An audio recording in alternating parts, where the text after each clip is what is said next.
Hello everyone and welcome to HP studies. उम्मीद है आप सब बढ़िया होंगे और आप सबकी तैयारी भी बहुत ही बढ़िया चल रही होगी। आज की वीडियो में मैं आपके लिए लेके आई हूँ सोशलाइजेशन प्रोसेस, जो हमारे एग्जाम के पर्सपेक्टिव से इम्पॉर्टेंट रहता है, जहाँ से आपको एक या दो क्वेश्चंस देखने को मिलते हैं हर बार। और आज उसके किस तरह के क्वेश्चंस आपके एग्जाम में पूछे जाते हैं और किस तरह से पूछे जा सकते हैं, उस तरह के क्वेश्चंस मैं आपके लिए लेके आई हूँ। क्वेश्चंस के माध्यम से हम पूरे कंसेप्ट को समझने की कोशिश करेंगे कि एक्चुअल में सोशलाइजेशन प्रोसेस में होता क्या है। ठीक है जी। सो क्वेश्चंस पे आने से पहले, टॉपिक स्टार्ट करने से पहले मैं आपको एक इंपॉर्टेंट इन्फॉर्मेशन बताना चाहती हूँ कि हमारा एचपी टीजीटी कमीशन का 6th ऑनलाइन बैच स्टार्ट हो चुका है। जो टीजीटी आर्ट्स का बैच आपका रहेगा 22 नवंबर से आपका ये स्टार्ट होने जा रहा है, जो आपको 40% ऑफ में मिलेगा। सो जो भी स्टूडेंट्स ये बैच परचेज करना चाहते हैं, आप निम्बस करियर ऐप डाउनलोड कर सकते हैं प्ले स्टोर पे जाके, और कोर्सेज में जाके आप इसे अवेल कर सकते हैं। कॉल कर सकते हैं आप इस नंबर पे अगर आपकी कोई क्वेरी रहती है तो। सो इसके बाद हम आते हैं सोशलाइजेशन पे कि एक्चुअल में सोशलाइजेशन होता क्या है। ठीक है जी। सो अगर मैं सोशलाइजेशन की बात करूं, so socialization is a continuous process. ठीक है, जो लगातार चलता है। आपके कंसेप्शन से तो आप नहीं कह सकते, बट आपके बर्थ से, ठीक है, जन्म से ये स्टार्ट हो जाता है और आपकी मृत्यु तक सोशलाइजेशन आपका होता रहता है। अगर मैं डेवलपमेंट की बात करूं तो डेवलपमेंट जो है वो गर्भ से ही स्टार्ट हो जाता है। ठीक है जी, जो आप वूम टू टोम जिसको हम कहते हैं, सो डेवलपमेंट का वो प्रोसेस रहता है। और सोशलाइजेशन की अगर मैं बात करूं तो सोशलाइजेशन जो है हमारा कॉन्टिन्यूअस प्रोसेस है। ठीक है,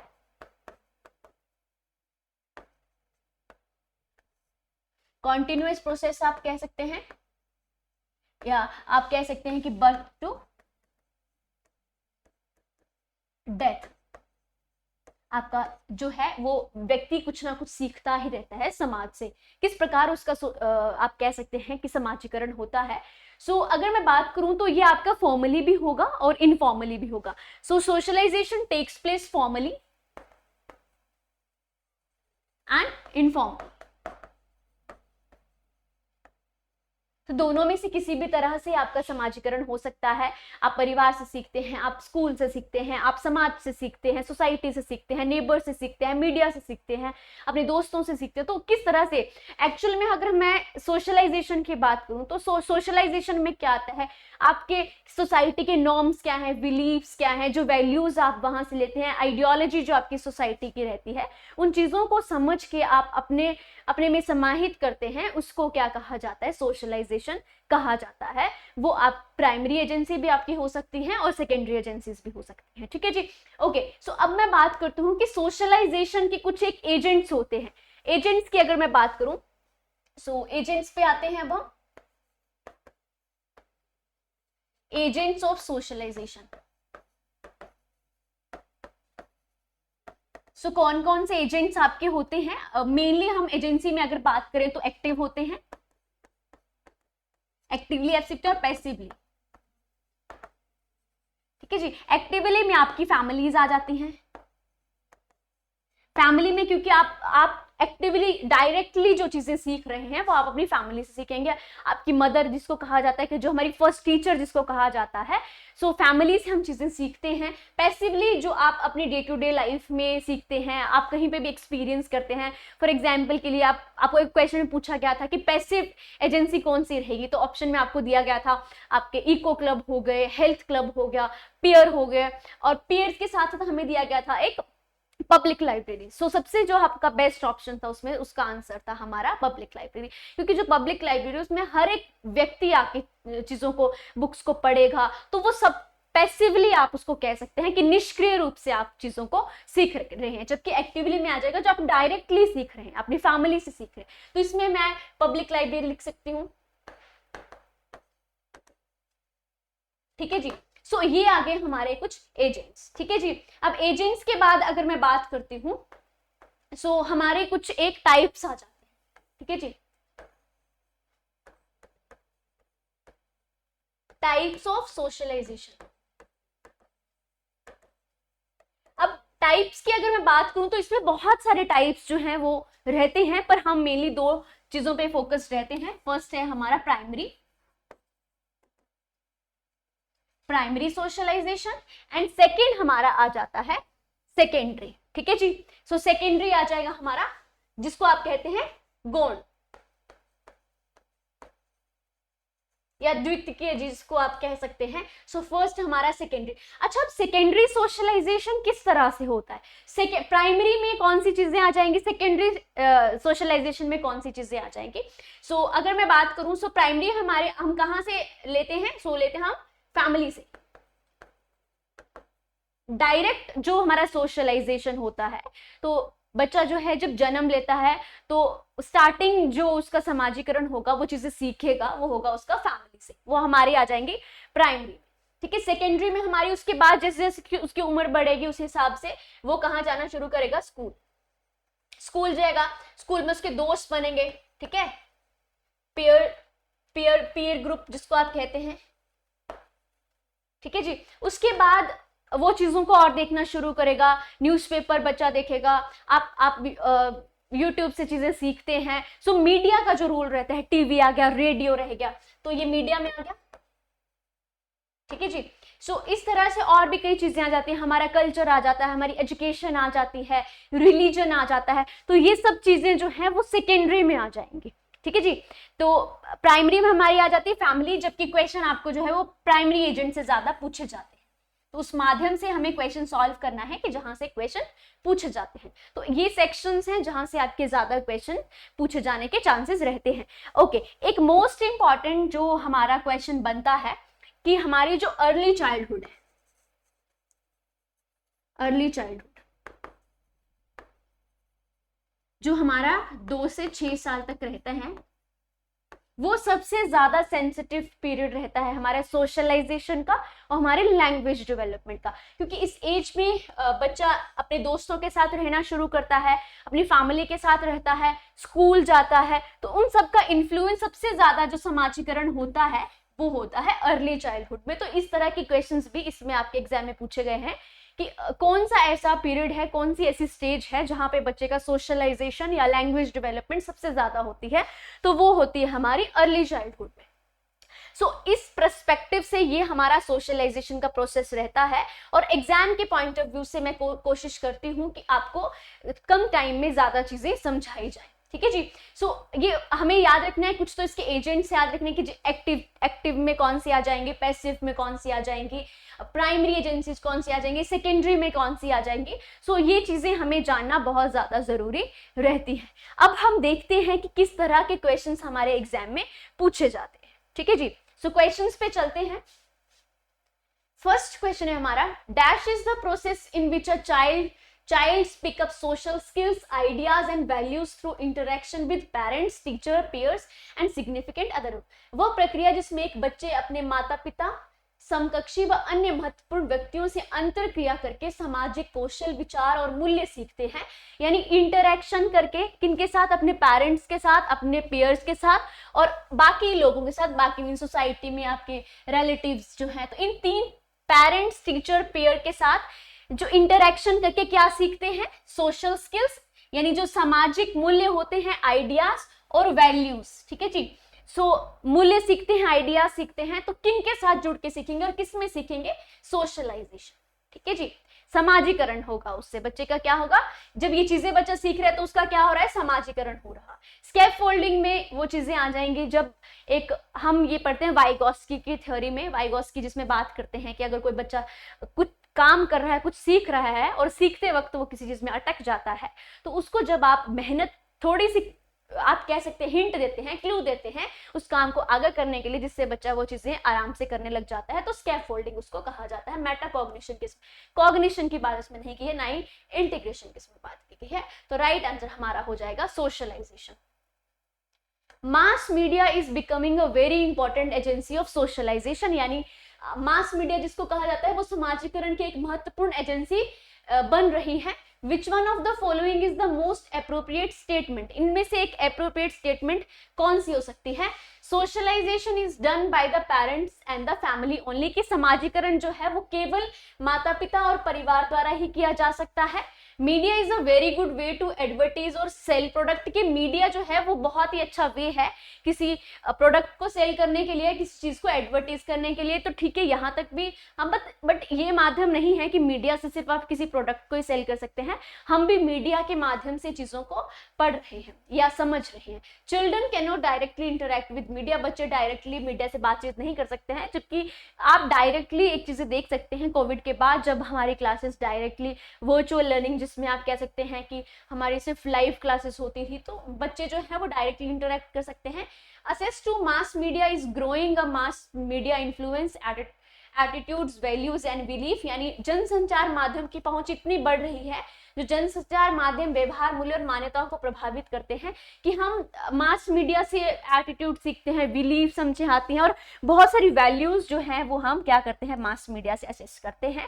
सो राइट आंसर हमारा हो जाएगा ऑप्शन नंबर डी। ऑप्शंस को पढ़ना है, और ऐसा ये माध्यम नहीं है कि सिर्फ सोशलाइजेशन जो है वो हमारे पेरेंट्स और फैमिली से ही होगा। सो अगर हमने कंसेप्ट क्लियर नहीं होते हैं तो हम ये टिक करके आ जाते हैं।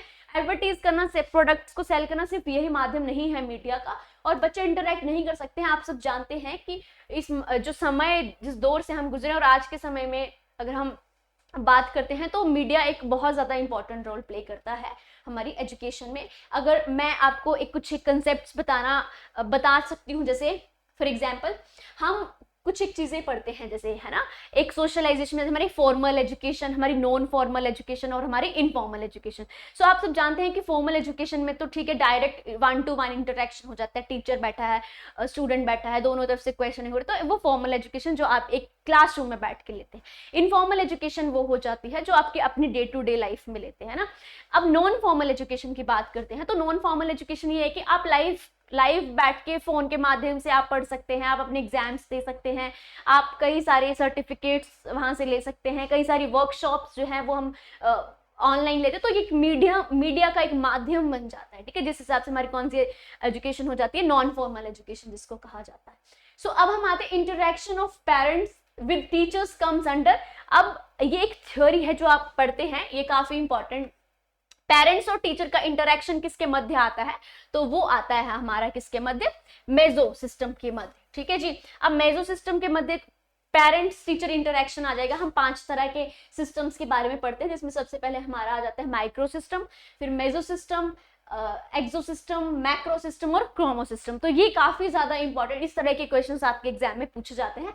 सो पेरेंट्स टीचर का इंटरेक्शन जो रहेगा वो रहेगा हमारा मेसो सिस्टम, ठीक है जी। सो नेक्स्ट क्वेश्चन पे आते हैं। School textbook socialize you through, यानी स्कूल की जो पाठ्य पुस्तक है वो आपके माध्यम से समाजीकरण करती है। किन किन माध्यम से करती है, content, exercise, example, all of the above. देखिए हम अगर मैं प्राइमरी सेक्शन की बात करती हूँ, तो प्राइमरी सेक्शन में आप हिंदी की बुक्स देखते हैं, आप बच्चों की मैथ्स की बुक देखते हैं, तो उसके माध्यम से जो कंटेंट दिया होता है वो बच्चों की इस तरह से इतने ज़्यादा इंटरेस्टिंग वे में बताया जाता है कि बच्चे उन क्वेश्चंस को सॉल्व करते हैं, उनको पढ़ते हैं। उनकी ईवीएस की बुक्स आप देख सकते हैं। तो कंटेंट इस तरह से तैयार किया जाता है जो समाज से जुड़ी चीज़ों को उसमें पढ़ाया जाता है। इन्वायरमेंट के स्पेशल उसमें सब्जेक्ट्स लगाए जाते हैं, एक्सरसाइज करवाई जाती है कि अगर आपको फॉर एग्जाम्पल आपको ऐसे एग्जाम्पल दे दिए जाएंगे बुक में कि आपको घर जाके ये एक्टिविटीज करनी है, आप डे टू डे लाइफ में इस तरह की एक्टिविटीज करते हैं या नहीं करते हैं। आपने पेरेंट्स को पूछना है क्या उन्होंने ये चीज़ें देखी हैं, ये फील की हैं, आप कौन कौन सी जगह पे गए हैं। तो ये चीज़ें जो हैं वो सोशलाइज करती है। एग्जाम्पल्स इस तरह के दिए जाते हैं। हम हिस्ट्री की बुक्स पढ़ते हैं, हिस्ट्री हमें मतलब पुराने समय से लेकर के आज तक के साथ जोड़ती है, ठीक है। तो वो चीज़ें जो है वो हमारी टेक्स्ट बुक में शामिल हो जाती हैं, जो भी हिस्ट्री क्रिएट होती है उसके माध्यम से, ठीक है जी। So all of the above, ये सब चीज़ें जो हैं वो हमें क्या करती है, सोशलाइज करती है। सो फोर्थ का राइट आंसर हो जाएगा option number D. The repetitive practicing of basic skills by an individual is an example of which of the kind of educational method, यानी किसी व्यक्ति द्वारा बुनियादी कौशल का दोहराव अभ्यास किस तरह की शैक्षिक पद्धति का एक उदाहरण है। बार बार जो रिपीटेटिव प्रैक्टिस हो रही है किसी बेसिक स्किल को, जब बच्चा एक इंडिविजुअल सीखता है ठीक है जी, खुद से वो चीजों को सीख रहा है और बार बार उसकी प्रैक्टिस कर रहा है, तो वो किस तरह के एजुकेशनल मेथड का एक एग्जाम्पल हो जाएगा, formal, informal, technical and none of the above. ठीक है जी, तो ये तीन कंसेप्ट जो हैं वो भी हमारे एग्जाम के पर्सपेक्टिव से बहुत इंपॉर्टेंट है। देखिए टेक्निकल किसी तरह की कोई एजुकेशनल मेथड इसमें सोशलाइजेशन के पर्सपेक्टिव से नहीं रहता है, तो नन ऑफ दिस एक हो जाएगा और राइट आंसर हमारा हो जाएगा इनफॉर्मल। ठीक है जी, अब क्योंकि बार बार किसी बेसिक स्किल को उसने सीखा और बार बार वो उसकी प्रैक्टिस कर रहा है, ठीक है, खुद से प्रैक्टिस कर रहा है, ठीक है, बुनियादी कौशल का दोहराव अभ्यास किस तरह की पद्धति में आ जाएगा, तो हमारा आ जाएगा इनफॉर्मल में। ठीक है जी, अब वन बाय वन में अगर आपको इसमें करवाऊं तो फॉर्मल क्या रहता है हमारा और इनफॉर्मल क्या रहता है। सो फॉर्मल की अगर मैं बात करूं तो फॉर्मल में हमारी फॉर्मल एजुकेशन हम लेते हैं स्कूल में, कॉलेज, किसी भी इंस्टीट्यूट को आप,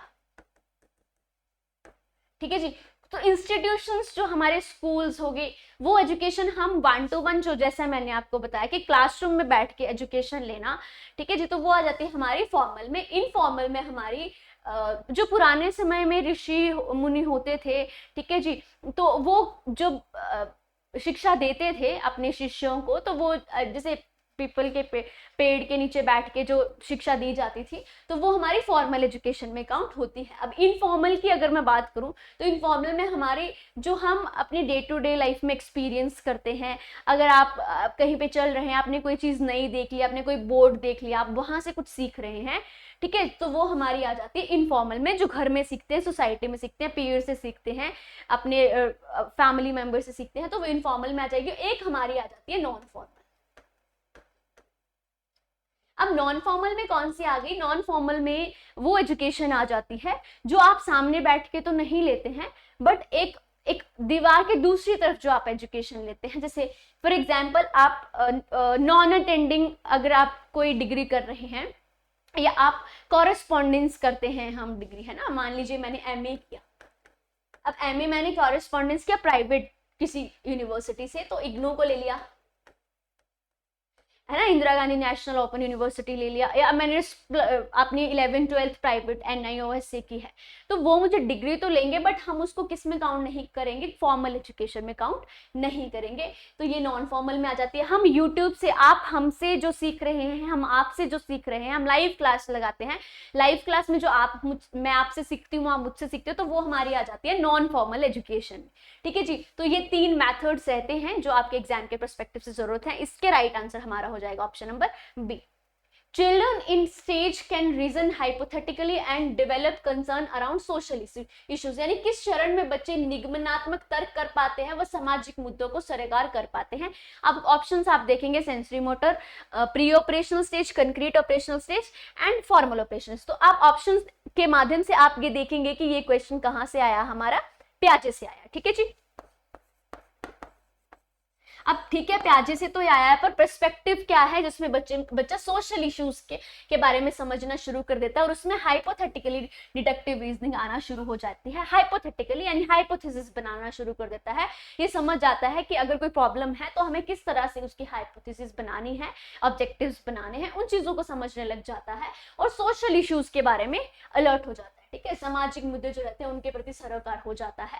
सो सेंसरी मोटर में तो नहीं आता है डायरेक्टली। आप हाइपोथेटिकल जब के बारे में पढ़ेंगे तो आप एब्स्ट्रैक्ट थिंकिंग को याद रखेंगे। तो फॉर्मल जो ऑपरेशनल स्टेज है हमारी, उसमें बच्चे में सोशल इश्यूज, समाज के क्या मुद्दे हैं उनके बारे में जागरूक हो जाता है। तो ऑप्शन नंबर सी जो है वो, डी जो है वो हमारा राइट आंसर इसमें हो जाएगा। Which of the following is true of socialization, हमारा समाजीकरण का एक ट्रू स्टेटमेंट या इनमें से जो ऑप्शंस दिए गए हैं बिल्कुल सही कौन सी है।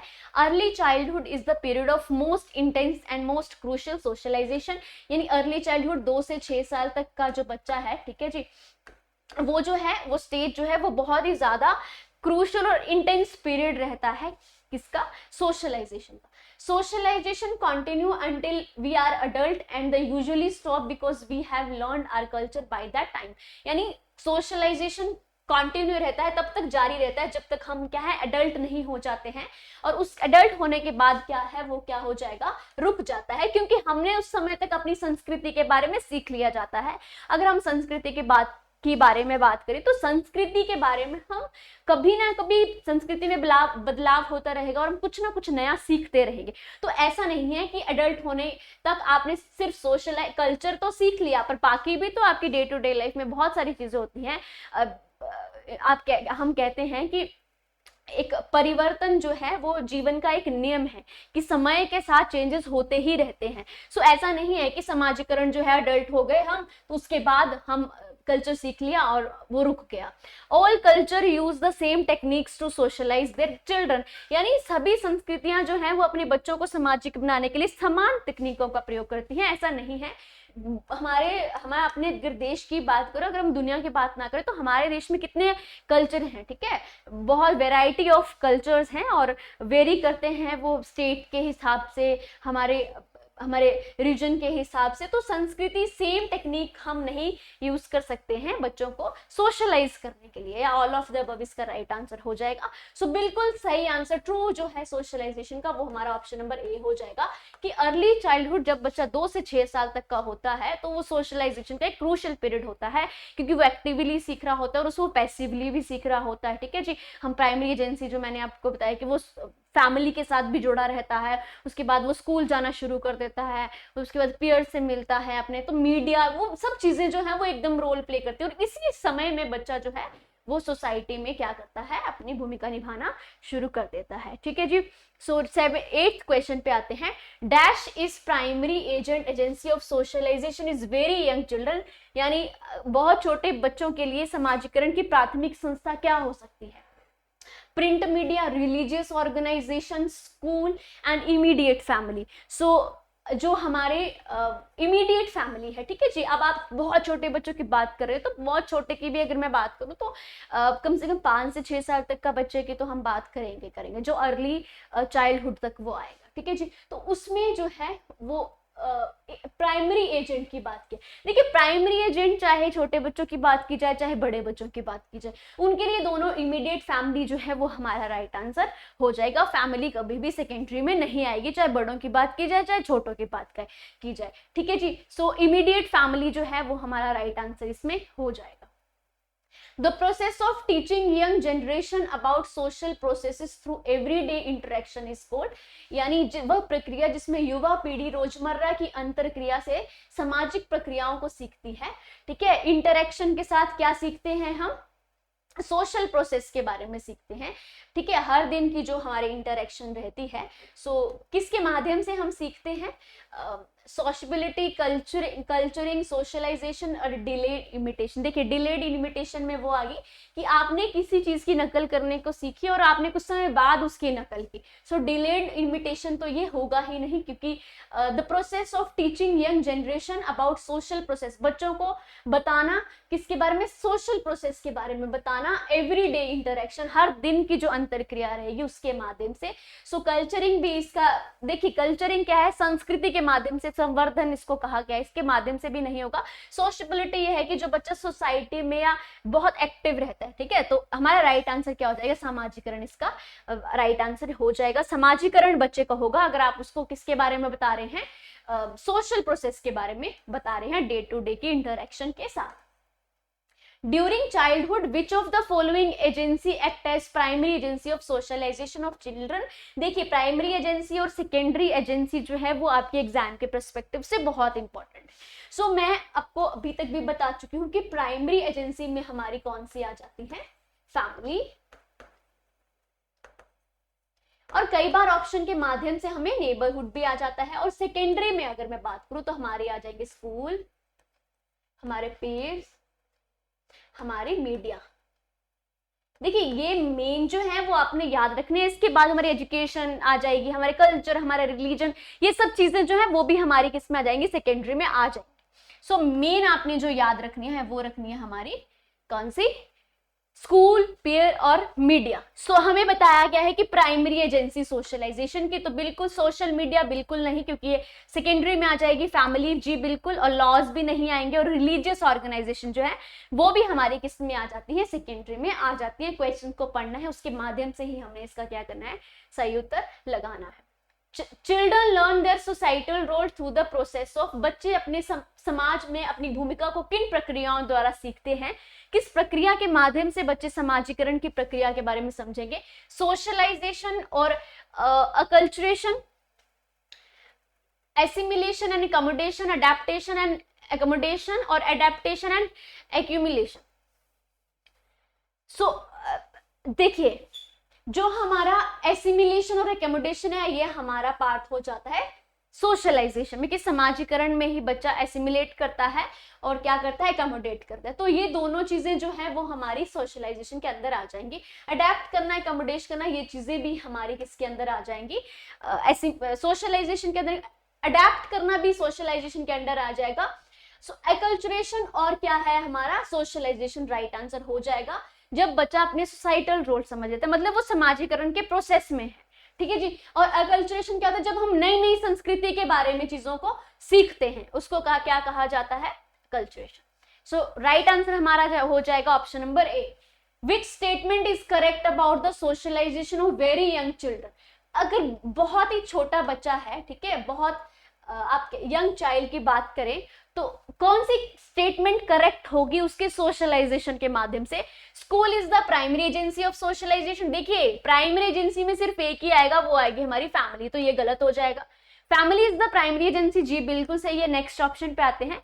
पीयर ग्रुप इज प्राइमरी, जी बिल्कुल नहीं। पीयर ग्रुप जो है वो हमारे हमेशा आएंगे किसमें, सेकेंडरी में। प्रिंट मीडिया भी हमारे सेकेंडरी में आएंगे। तो राइट आंसर हमारा क्या हो जाएगा, family is the primary agency of socialization. So right answer is option number B. चाहे हम छोटे बच्चों की बात करें चाहे बड़े बच्चों की बात करें, सोशलाइजेशन की प्राइमरी एजेंसी हमेशा क्या रहेगी, फैमिली रहेगी। Dash and dash are the primary agency of socialization for children in early age. ठीक है, कौन सी ऐसी एजेंसीज हैं जो सोशलाइजेशन में बेस्ट रहती हैं, किसके, अर्ली चाइल्डहुड में। रिलीजियस ऑर्गेनाइजेशन एंड लॉ, इस एज में बच्चे लॉज के बारे में नहीं समझते हैं। नेबरहुड एंड सोशल पॉलिसीज भी नहीं समझते हैं। प्रिंट मीडिया एंड स्कूल, कभी भी प्राइमरी एजेंसी में स्कूल नहीं आएगा। सो फैमिली एंड नेबरहुड, देखिए अब मैंने कहा था कि ऑप्शन के माध्यम से जाना है, फैमिली हमेशा प्राइमरी में आएगी, और क्योंकि नेबरहुड को हम सेकेंडरी में भी काउंट कर लेते हैं, पर ऑप्शन के माध्यम से देखना है। दो चीजें पूछी गई हैं और ये दोनों भी जो है वो बिल्कुल सेट इसमें बैठती है। सो राइट आंसर हो जाएगा option number D. 14th question है, dash is the process by which children learn the norms of society. यानी कौन से प्रोसेस के माध्यम से, वो कौन सी प्रक्रिया है जिसमें बच्चे समाज में रहने के तौर तरीके सीखते हैं, एसिमिलेट करते हैं उनको। एसिमिलेशन के माध्यम से। मेटा कॉग्निशन, देखिए कॉग्निशन संज्ञान की तो बात नहीं की गई है सोशलाइजेशन में। सोशलाइजेशन, सेग्रीगेशन, सेग्रीगेशन हमने किसी चीज को सेग्रीगेट नहीं करना है, पृथकीकरण नहीं करना है कि उस माध्यम से बच्चे सीखें। सो एसिमिलेट करना मीन सोशलाइजेशन के माध्यम से आ जाएगा। सोशलाइजेशन में ही एसिमिलेट कर लेते हैं, एकोमोडेट कर लेते हैं। सो राइट आंसर हमारा क्या हो जाएगा, ऑप्शन नंबर सी। समाजीकरण के वह प्रक्रिया है जिसके माध्यम से जो बच्चे हैं वो नॉर्म्स और अपनी बिलीव्स, वैल्यूज, स्किल्स को एक्वायर करते हैं। Meena talks a lot at school but not at home. Meena जो है वो स्कूल में बहुत बातें करती है लेकिन घर पर नहीं करती है। ठीक है, अब कोई बच्चे होते हैं जो स्कूल में तो बहुत बातें करते हैं लेकिन घर पे बातें नहीं करते हैं। So this may be because ये हो सकता है क्योंकि the teacher pressure the learner, teacher जो है वो बच्चे को प्रेशराइज करता है कि तुम बोलो। The school provide space to talk a lot, यानी स्कूल जो है वो बहुत सारी बातें करने की एक स्पेस देता है। Meena is not happy at home, Meena घर में खुश नहीं रहती है इसलिए वो स्कूल में ज्यादा बातें करती है। Her ideas are valued at school, school में उसके जो विचार हैं उसको महत्व दिया जाता है। सो बिल्कुल राइट आंसर हमारा क्या हो जाएगा, ऑप्शन नंबर डी हमारा क्या हो जाएगा, राइट आंसर इसमें हो जाएगा। मीना की जो वैल्यूज हैं, मीना की जो थॉट्स हैं उसको स्कूल में सुना जाता है टीचर्स के माध्यम से, पेयर के माध्यम से, तो उसके वैल्यूज को समझा जाता है। ठीक है जी, घर पे हो सकता है उसकी फैमिली इंटरेस्टेड ना हो समझने के लिए, या उसके सिबलिंग्स ना हो, या सिबलिंग्स को इंटरेस्ट ना रहता हो, तो स्कूल में उसकी वैल्यूज को क्या किया जाता है, समझा जाता है। Which aspects of development deals with the acquisition of skills, values and attitude of a society and formation of interpersonal relationship? Healthy relationship यहाँ पे आ जाएगा थोड़ा सा इसका। विकास का कौन सा पहलू समाज के कौशल, मूल्य व रवैया के अधिग्रहण व अंतर व्यक्तिगत रिश्ता बनाने से संबंधित है? सोसाइटी का कौन सा एस्पेक्ट जुड़ा हुआ है, किसके साथ डील करता है? हमारे acquisition of skills, values, attitude of the society and format करना इंटरपर्सनल रिलेशनशिप, यानी दूसरों के साथ अंतर व्यक्तिगत संबंध जिसको कहा जाता है। सो कॉग्निटिव डेवलपमेंट में हम ये चीजें कर सकते हैं। सोशल कॉग्निटिव डेवलपमेंट तो कॉग्निशन का, इंटेलेक्चुअल डेवलपमेंट आपकी जो होती है वो हमारी होगी कॉग्निशन में। सोशल डेवलपमेंट, इमोशन में हमारे संज्ञान, हमारी इमोशंस की डेवलपमेंट होगी। और फिजिकल डेवलपमेंट में आपकी जो मोटर स्किल्स की डेवलपमेंट है, ग्रोस मोटर, फाइन मोटर, तो इसमें ये राइट आंसर हमारा सोशल डेवलपमेंट। ठीक है जी, सो बिल्कुल राइट आंसर हमारा क्या हो जाएगा? हम जो चीजें समाज से सीखते हैं, सामाजिक विकास होता है जिसमें हम अपनी स्किल्स को एक्वायर करते हैं, हम वैल्यू सीखते हैं, एटीट्यूड, जो सोसाइटी के क्या नॉर्म्स हैं उन चीजों के बारे में समझते हैं। और इंटरपर्सनल रिलेशनशिप यानी अंतर व्यक्तिगत संबंध, दूसरों के साथ जो है वो अच्छे संबंध स्थापित करते हैं। Socialization of a child is, यानी जो बच्चों का समाजीकरण होता है, ठीक है जी, a simple and linear process है कि समाजीकरण बच्चे का सिंपली हो जाएगा, एक लीनियर प्रोसेस में हो जाएगा, स्ट्रेट लाइन में। हमारा स्पाइरल वे में होता है, कभी रुक जाएगा, दूसरी स्टेज पर डेवलपमेंट होगा, सिंपली होता है। And orderly and well laid out process, यानी पहले से ही आप निश्चित कर लेते हैं कि सुव्यवस्थित प्रक्रिया है, पहले से ही आपने डिसाइड कर लिया कि इस तरह से हमारी एक ऑर्डरली सोशलाइजेशन होगा। अप्स एंड डाउन तो आते ही हैं। It is a complex and multi dimensional process, multi dimensional बहुआयामी प्रक्रिया है। आपके कल्चर के माध्यम से होगा, आपके बिलीव्स के माध्यम से होगा, आपकी फैमिली का बहुत इंपॉर्टेंट रोल रहेगा, सोसाइटी का इंपॉर्टेंट रोल रहेगा। फिक्स एंड स्टैटिक प्रोसेस नहीं है, आप जैसा चाहें इसे मोल्ड कर सकते हैं, फ्लेक्सिबल रहता है, समय के साथ कॉम्प्लेक्स है, हम इसमें बदलाव कर सकते हैं। तो ऑप्शन नंबर सी हमारा क्या हो जाएगा? राइट आंसर इसमें हो जाएगा। Which of the following is the primary agent of socialization of very young child? ये क्वेश्चन हम पहले भी डिस्कस कर चुके हैं एक बार कि प्राइमरी एजेंट कौन सा रहेगा एक बहुत छोटे बच्चे के लिए। तो ऑप्शंस बदल दिए गए हैं, ऑप्शंस को देखना है, उसके माध्यम से हमें इसे टिक करना है। हमारी जो बुक्स रहती हैं, किताबें यानी सिनेमा, हमारे पेरेंट्स का वर्क प्लेस और हमारी फैमिली। सो प्राइमरी एजेंसी एक छोटे बच्चे के लिए क्या उसका पेरेंट्स वर्क जो वर्क प्लेस है वो रह सकता है या फैमिली। सो फैमिली हमारा हमेशा क्या रहेगा? एक प्राइमरी एजेंट रहेगा। आप एक्टिवली जहां पे बच्चा, डायरेक्टली जहां पे बच्चा सीखता है। Teachers are advised to involve the learner into group activities because beside facilitating learning they also help in, यानी टीचर्स को जो है उनको सलाह दी जाती है कि वो अपने शिक्षार्थियों को समूह की गतिविधियों में शामिल करें। यानी टीचर्स को बोला जाता है, उनको सलाह दी जाती है कि जो बच्चे हैं उनको क्या किया जाए, उनको गतिविधियों में, एक्टिविटीज में पार्टिसिपेट करने के लिए कहा जाए। Beside facilitating learning they also help in, यानी उन चीजों को सीखने के अलावा वो कई और चीजें भी मदद करती हैं। उन चीजों में वो जो चीजें सीखेगा वो और चीजों में भी मदद करेगी। सो कहाँ पे करेगी? अग्रेशन, वैल्यू कॉन्फ्लिक्ट्स जी नहीं, एंजाइटी। अगर आप बच्चों को एक्टिवली पार्टिसिपेट करें तो उसमें बच्चे में एंजाइटी थोड़ी आएगी, ना ही वैल्यू कॉन्फ्लिक्ट्स होंगे, अग्रेशन भी नहीं आएगा। तो राइट आंसर हमारा क्या हो जाएगा? ऑप्शन नंबर ए। ठीक है जी, सो बिल्कुल सोशलाइजेशन, समाजीकरण बच्चे का बढ़ेगा, वो सोसाइटी में क्या करेगा? ज्यादा से ज्यादा पार्टिसिपेट करेगा। Having a diverse classroom with children from varied social, economic and cultural background enrich the learning experience of all students. Statement बतानी है कि जो विभिन्न सामाजिक, आर्थिक और सांस्कृतिक पृष्ठभूमि वाले बच्चे होते हैं उनके साथ एक विविध कक्षा होने में, छात्रों में सीखने में, यानी एक क्लासरूम में डाइवर्स क्लासरूम है, ठीक है, जिसमें वो बच्चे भी आते हैं जो वेरिड सोशल बैकग्राउंड से हैं, इकोनॉमिक बैकग्राउंड से हैं, कल्चर बैकग्राउंड से हैं। तो किस तरह का एक्सपीरियंस बच्चे करेंगे?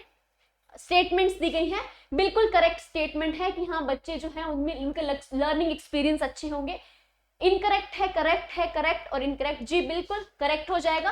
Correct because children learn many skills from their peer, बिल्कुल सीखते हैं। अगर आप डिफरेंट क्लासरूम, एक क्लासरूम में डाइवर्स क्लासरूम है, कुछ बच्चे हैं जो इकोनॉमिकली वीक हैं, कुछ रिच हैं, ठीक है, कुछ बच्चे हैं जो डिसेबिलिटी वाले, डिसऑर्डर वाले हैं, आप कल्चरल डिफरेंट कल्चर से आते हैं, तो वो एक दूसरे के कल्चर को क्या करेंगे? सीखेंगे, ठीक है, और चीजों को जब सीखेंगे तो अप्लाई करेंगे कि हाँ सभी के कल्चर्स अच्छे होंगे। एक ही कल्चर के बच्चे बैठाएंगे फिर वो दूसरों के कल्चर को हमेशा नकारेंगे, सो राइट आंसर हमारा क्या हो जाएगा, एक दूसरे से वो क्या करेंगे, दूसरे की स्किल्स को एक्वायर करेंगे, उनके कल्चर से चीजों को सीखेंगे। सो ये थे हमारे क्वेश्चंस आज के।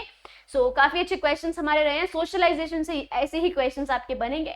मे भी हो सकता है क्वेश्चन का पैटर्न चेंज हो जाए, फॉर्मेट चेंज हो जाए, ऑप्शंस गलत आए, बट गलत मीन्स कि ऑप्शंस अलग आए, ठीक है जी। बट क्या रहेगा आपका, इसी तरह के क्वेश्चन बनेंगे, कंसेप्ट फैक्ट यही रहेंगे, इसको समझ लो, पढ़ लो, बाकी ज्यादा आपको पढ़ने की जरूरत नहीं है। हमारा एक बैच है HPTGT कमीशन आर्ट्स का, 6th बैच आपका 27 नवंबर से स्टार्ट होने वाला है। 40% ऑफ के साथ आपको मिलेगा।